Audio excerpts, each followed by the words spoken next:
sign of knightly trial. And when I mount, alive may I not light, if I be traitor or unjustly fight. What doth our cousin lay to Mowbray's charge?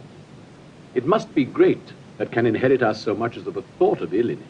Look, what I said, my life shall prove it true.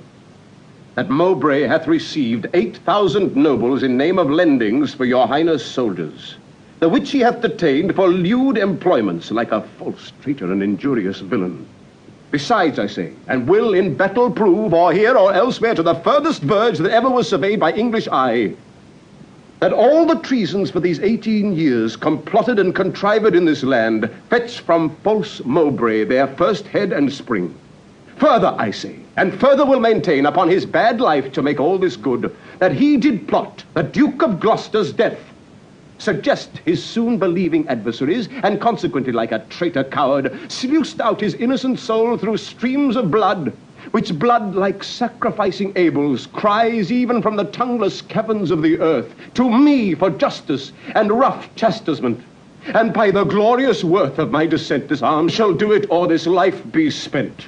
How higher pitch his resolution soars.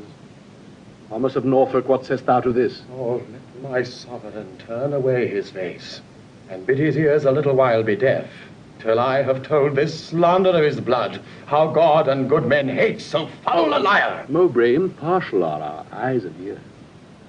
Were he my brother, nay, my kingdom's heir, as he is but my father's brother's son, now by my scepter's awe I make a vow, such neighbor nearness to our sacred blood should nothing privilege him, nor partialize the unstooping firmness of my upright soul. He is our subject, Mowbray, so art thou. Free speech and fearless I to thee allow. Then, Bolingbroke, as low as to thy heart, through the false passage of thy throat, thou liest. 3 parts of that receipt I had for Callis, disbursed I duly to his highness' soldiers.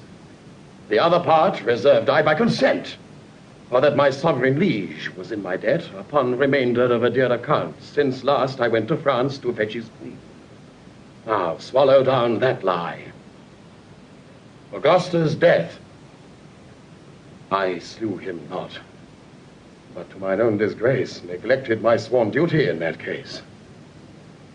For you, my noble Lord of Lancaster, the honorable father to my foe, once did I lay an ambush for your life, a trespass that doth vex my grieved soul. But ere I last received the sacrament, I did confess it, and exactly begged your grace's pardon, and I hope I had it. This is my fault. As for the rest appealed, it issues from the rancor of a villain, a recreant and most degenerate traitor, which in myself I boldly will defend, and interchangeably hold down my gage upon this overweening traitor's foot, to prove myself a loyal gentleman, even in the best blood chambered in his bosom.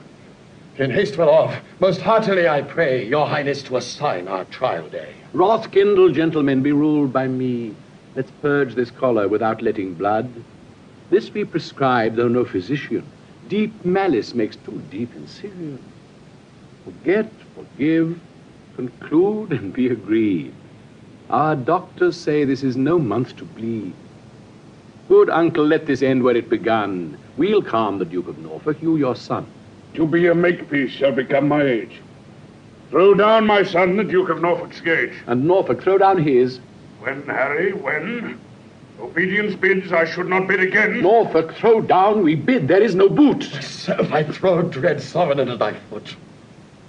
My life thou shalt command, but not my shame. For one my duty owes, but my fair name, despite of death that lives upon my grave to dark dishonor's use, thou shalt not have. I am disgraced, impeached, and baffled here, pierced to the soul with slander's venomed spear, the which no balm can cure, but his heart blood which breathes this poison. Rage must be withstood, give me his gauge. Lions make leopards tame. Yea, but not change his spots. Take but my shame, and I resign my gage. My dear, dear lord, the purest treasure mortal times afford is spotless reputation. That away, men are but gilded loam or painted clay.